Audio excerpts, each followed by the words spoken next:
We're trying to make shit for summer 3000. We're trying to make shit for people that are gonna rock it summer 3000. But for summer 2025. Is that way? Did we just get a release date? Yeah, summer 2025. I know she just slipped up and said that, but no, that is. I don't slip up.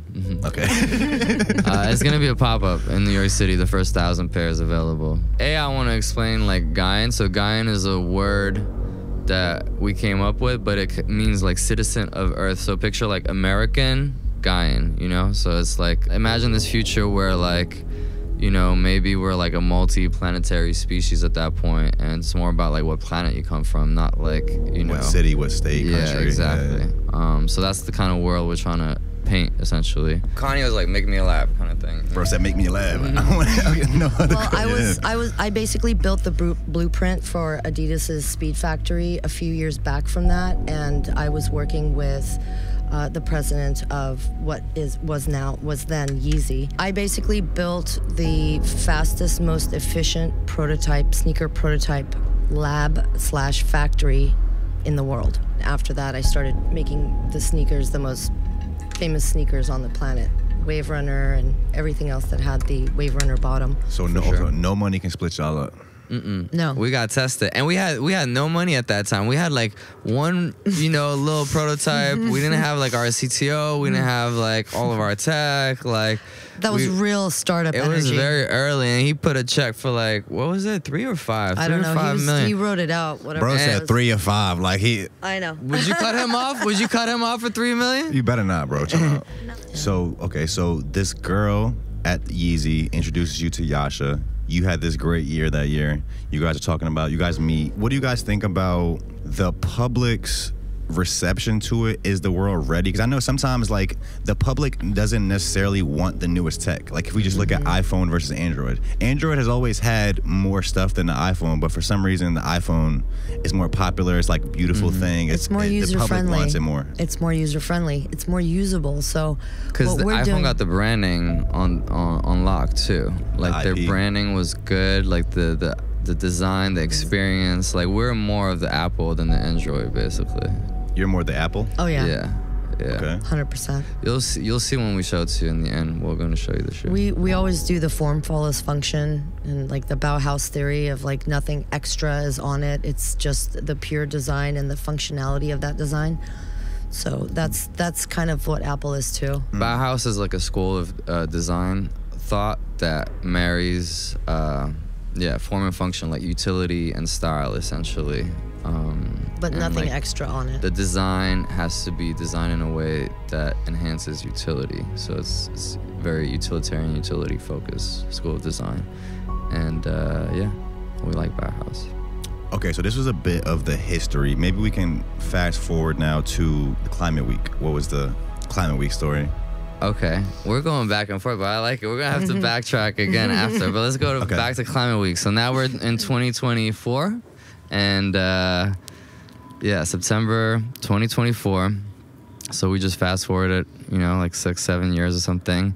We're showing our shoe. So picture like, again, the biggest event in Climate Week, and Climate Week is one of the biggest events in like climate tech, which is the space, which I just think it's really cool that we're a sneaker, so we could go to we could be at like the Complex Con or the Art Basel, but we could also be at Climate Week. We have like such a range as a product that I think is pretty cool.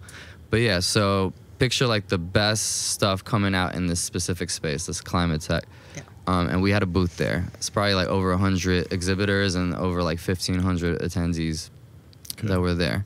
So packed house, and the founder of New Lab, which is the place that we're like exhibiting at, who has seen everything, he's like the founder of the place where this is happening, came to our booth and told us that we were the best thing he'd seen all day. So that was like a nice little moment for sure.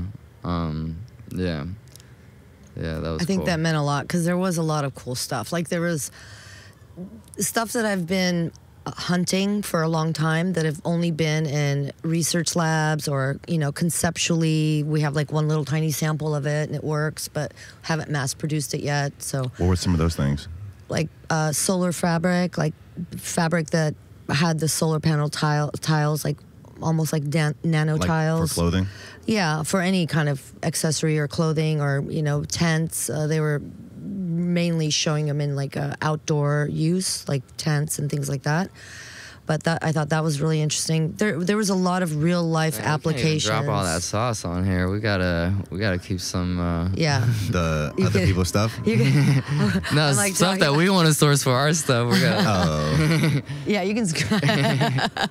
No, it's something that I'm always really interested in, and how people are capturing, energy of any kind, whether it's solar or wind or kinetic or any other kind. It's always good to be on the lookout for something that's actually going into production now, where before we are, you're saying, are people ready for this? Were they ready for the iPhone? What were some questions that people had for you guys? Like, did you get any interesting questions from the people that were coming by to see it? Yeah, it was packed. Our booth was packed the entire day. We were all talking at the same, we had like different people. It was a bunch of us. It was like 4 or 5 people from our team. The entire, almost the entire what team. it seemed like people were most interested about? Like, what were they asking about? They were asking about how many steps and how much it would charge, and sort of real life case use or use case scenarios of how much do I have to walk to charge my phone, or how heavy is it, or how light it is. Weighs the same as like an average sneaker. Yeah, the weight. People want to know the weight. Yeah, the price. What are the answers to those questions? I don't even think about asking that. So our goal is 10,000 steps to get you into. Our product promises go from red to green. So with 10,000 steps, which is a day of walking, if your phone is red, it takes you to green. So it just is so many variables because it depends on like how tall you are, what kind of steps you're taking. So it really depends. Like if your legs are longer, you'll generate more. If you're walking faster, you'll generate more. If you're running, you'll generate more. Basically 10,000 steps you go. But the good part is there's 2 power banks. So on each side of the left and right, you have your own power bank. So as you're charging and walking, the other one is still charging, and then you just do the old switcheroo, and you can constantly just be off the grid. Wait, keep them low. Don't show them. It's behind the laptop too. We can fuzz it out or whatever, blur it. And that's the battery. So you see how it sticks directly. I feel like this is like some futuristic type. It has the little indicator lights for the power. I won't go too much into technical, but it's very very nice, very sleek. It's right in there. Oh, it goes that way. So I thought it was this way at first when you guys were talking about it. I can't do it with this one because this is a silicone roll, but it goes right through there, and it's basically seamless. Or even this looks all like. the way down. It's the future, man. Look at how clean that is. Mark, keep it low. Oh, sorry. Bro said keep it low. I'm so used to like holding it up.